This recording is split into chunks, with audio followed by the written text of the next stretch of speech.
La información en Despertar Educativo Radio, el programa institucional de ADIDA, estableciendo comunicación con el secretario de Asuntos Intersindicales de la Asociación Sindical, el señor Jesús Alejandro Villa. Jesús, buenas noches, bienvenido a Despertar Educativo.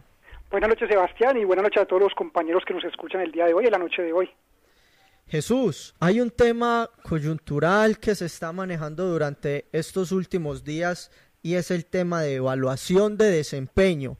Cuéntele de manera muy pedagógica a todos los oyentes de Despertar Educativo Radio y al magisterio antioqueño qué es la evaluación de desempeños para que contextualicemos a todos los oyentes y docentes. Claro que sí. Precisamente finalizando el año, este tema se vuelve como muy en boga porque es cuando se da el resultado, pero es un proceso mucho más extenso que se da desde el inicio del año. La evaluación de desempeño es una evaluación que le realizan a los docentes del decreto 1278, en la cual el rector hace un seguimiento durante todo el año, aportando unas evidencias, lo mismo el docente aporta unas evidencias, y fruto de allí se da una evaluación que da un puntaje finalizando el año, la cual debe ser aprobada. En caso de ser perdida, por decirlo de alguna manera, en 2 ocasiones consecutivas, el docente queda fuera del servicio. Entonces es un tema muy importante que finalizando el año como que hace un boom, pero que es un tema que debe tomarse en cuenta desde el inicio del año hasta que finaliza, porque debe ser continua, bueno, tiene otras características. A propósito de la evaluación de desempeño directivo, ¿cuáles son propiamente esas características que tiene este tema que, como usted lo menciona, en este momento es una gran preocupación para algunos docentes del magisterio antioqueño? Claro que sí, lo primero es que es un asunto de ley, un asunto que está en la Constitución, es parte de nuestra carrera docente. Ahí tenemos todo tipo de debates porque consideramos que, bueno, puede ser de otra manera, que consideramos que se convierte en una fuente de acoso laboral y demás, pero por lo pronto es un asunto de ley. ¿Qué es lo que sucede allí? Esta evaluación tiene como característica principal que evalúa a los docentes del 278, ¿cierto?, que están en carrera, no los provisionales ni los que están en periodo de prueba. ¿Cierto? Los de periodo de prueba tienen otra evaluación que es la de periodo de prueba.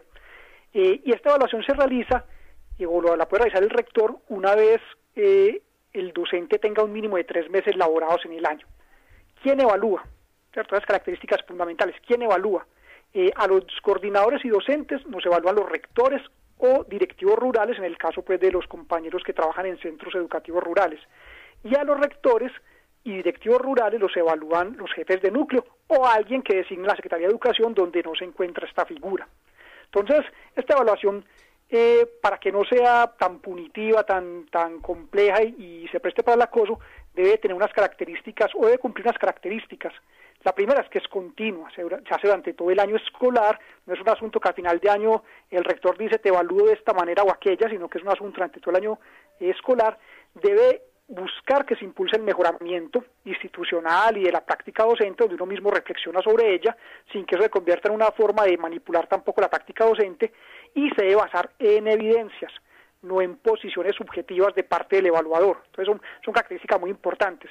Y además debe posibilitarse diversas fuentes de evidencia del proceso de evaluación como tal.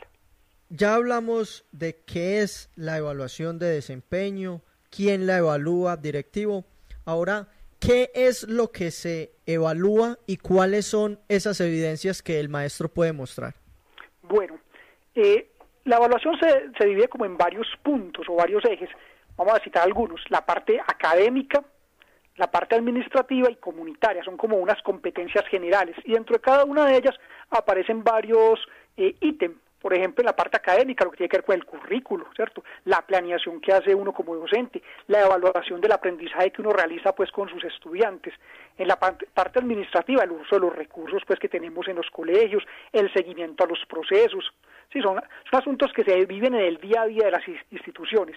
Y en la parte comunitaria, pues todo lo que tiene que ver con relaciones con la comunidad educativa, ¿cierto? La interacción con la comunidad, la comunicación, por ejemplo. Entonces es bien importante. Y tenemos unas competencias de carácter comportamental, donde está el liderazgo, las relaciones con los compañeros, el trabajo en equipo, buscar pues las metas, la iniciativa, todo este tipo de cosas.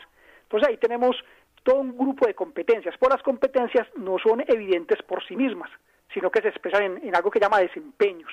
¿Sí? Un desempeño es algo que demuestra si se es competente o no, ¿cierto? Yo demuestro que soy competente en algo con el desempeño que tengo en mi labor, pero al mismo tiempo el desempeño se tiene que mostrar en algo, ¿cierto? Y es en resultados, unos resultados de fruto de unas actuaciones intencionadas, es decir, de aquello que yo quiero hacer en mi proceso académico, por ejemplo, una planeación. Entonces, mi resultado es una planeación que tenga unas características adecuadas y demás. Y eso finalmente se reduce o se lleva a una evidencia tangible, que es la entrega de la planeación como tal. Entonces es como un proceso que va en cadena desde un concepto muy amplio de competencia hasta ese entregable, pues que es el que finalmente entra a demostrar si se hizo o no se hizo.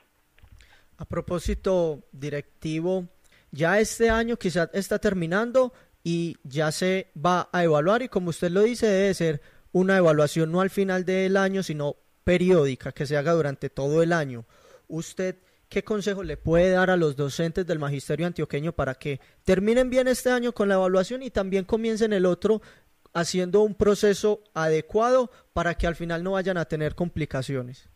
Claro, lo principal es conocer uno qué es lo que lo están evaluando, cuál es la normatividad que lo rige, por dónde es que pueden evaluar y con qué mecanismos. Porque cuando el docente llega sin saber qué es lo que está sucediendo, simplemente se somete a que le apliquen unos protocolos, a que le apliquen unos procesos, pero no tiene asidero para defenderse o para plantear alternativas en ese proceso, pues fácilmente es golpeado. Entonces, lo principal es conocer el proceso de evaluación. Y dentro de ese proceso hay puntos muy importantes. Por ejemplo, saber la valoración hasta dónde va. 60 o menos es, pues de 60 hacia abajo pues se pierde, por decirlo de alguna manera. Hasta 89 es un adecuado y de 90 en adelante es, como decía, el superior. Pero eso no surge de la nada, ¿cierto? Eso surge de que las contribuciones que uno realiza estén elaboradas de tal manera que tengan el cumplimiento de lo que se está pidiendo, pero además si uno quiere sacar más de 90, una contribución de calidad, un aspecto de calidad. Te voy a dar un ejemplo. Por ejemplo, yo soy de filosofía, diseñar el plan de área de filosofía, tomando en cuenta bibliografías actualizadas de los últimos 5 años. Entonces, esa última parte es la condición de calidad. No solo cumplo mi función normal, que es tener mi plan de área, sino que le incluyo la condición de calidad. Entonces, cuando yo al inicio del año pacto cuáles van a ser mis entregables con el rector, tengo la certeza de que son cosas que son parte de mi función y que puedo cumplirlas con calidad. Como es un acuerdo con el rector, obviamente uno busca generar espacios y procesos que sean adecuados para uno, adecuados para la institución, y no simplemente que le impongan al docente lo que tiene que entregar. Entonces uno ahí tiene un margen de maniobra bien importante. Muchos profes a veces se les olvida, o los rectores no los citan a hacer ese acuerdo y terminan permitiendo que se les impongan pues cualquier tipo de contribuciones, cualquier tipo de entregables. Entonces no, un punto fundamental es que desde el inicio de la evaluación, como es todo el año, hagamos el acuerdo y hagamos todo el proceso con toda la claridad, todo por escrito, firmándolo, y eso nos va a permitir, en caso de tener dificultades, pues poder hacer las acciones para pues superarlas, para no tener pues malas calificaciones e injusticia sobre el docente. El consejo es entonces no dejar todo para última hora y empezar este tema de la evaluación de desempeño desde el comienzo del año. Directivo, ¿hay de pronto alguna situación administrativa que salga o se deriva de la evaluación de desempeño? Claro, no, hay varias. Bueno, en primera instancia, la evaluación de desempeño es de carácter obligatorio y es un deber del rector, dentro de las funciones de él, realizarla. Entonces, la primera situación es, no sucede mucho, pero conozco casos donde simplemente el rector no cita evaluar, no realiza la evaluación y deja que pase el año así, ¿cierto? Esa es que genera una situación administrativa que es el no ser evaluado. ¿Cómo superamos eso? Nosotros como docentes, cuando vemos que eso está sucediendo, debemos dar por escrito la solicitud de que se nos evalúe. Con esa evidencia de que radicamos la solicitud, hacia el rector no evalúe, se nos va a dar un puntaje de carácter satisfactorio y además se podría investigar pues por parte de Secretaría en asunto de control interno disciplinario al rector por incumplir sus funciones. Entonces es un primer punto, hay que ser evaluados y si no hay que solicitarlo, ¿sí? No se puede dejar eso ahí callado porque simplemente va a haber un problema. Esa es una primera. Otra situación administrativa y que a veces sucede es cuando tenemos los docentes con el rector algún tipo de desaveniencia que hace que la evaluación no pueda ser objetiva, ¿cierto? Un conflicto, estamos en un proceso por acoso laboral con el rector, alguna situación disciplinaria, o sea, un conflicto que imposibilita que mi evaluador pueda ser objetivo conmigo en la evaluación, entonces recurrimos a una figura que se llama la recusación, ¿cierto? Una situación administrativa, eso se la solicitamos a Secretaría de Educación, por ejemplo, en el caso de Medellín, fruto de los acuerdos últimos laborales que se lograron, se incluye esa figura y que va a haber un control sobre esa figura de recusación para pues, que sí se cumpla, ¿cierto? Entonces una recusación uno solicita que se le asigne otro evaluador, ¿cierto? Que sea otra persona la que evalúe, que de pronto pueda dar las garantías de objetividad basándose en las evidencias y no en un sentir subjetivo, ¿cierto? Entonces, segunda situación administrativa.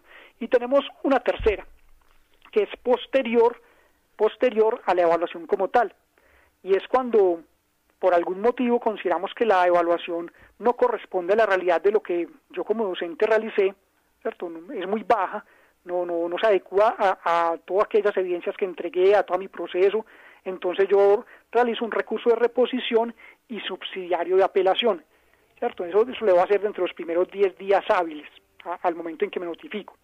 Ese recurso de reposición lo resuelve el propio rector, donde dice, bueno, tenés razón, te acomodo la nota, pues la calificación como tal, después de analizar pues los argumentos que uno da, no es simplemente de pedir y ya, sino que uno hace la solicitud del recurso, pero argumenta y muestra por qué la calificación debe ser pues de otra manera.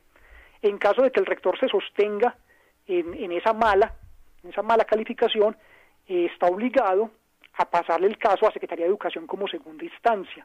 Por eso colocamos subsidiario de apelación, para tener doble instancia.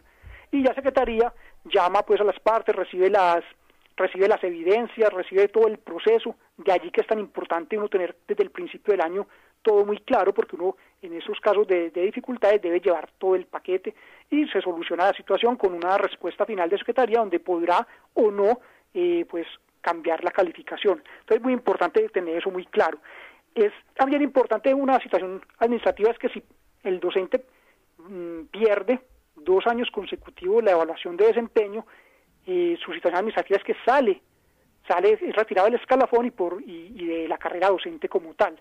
Entonces es un punto que hay que tomar en cuenta y por eso es que muchas veces se utiliza esta evaluación por parte de algunos, no todos, incluso pocos rectores, para manipular y de alguna manera ejercer un control de carácter político, ideológico y pedagógico sobre los docentes.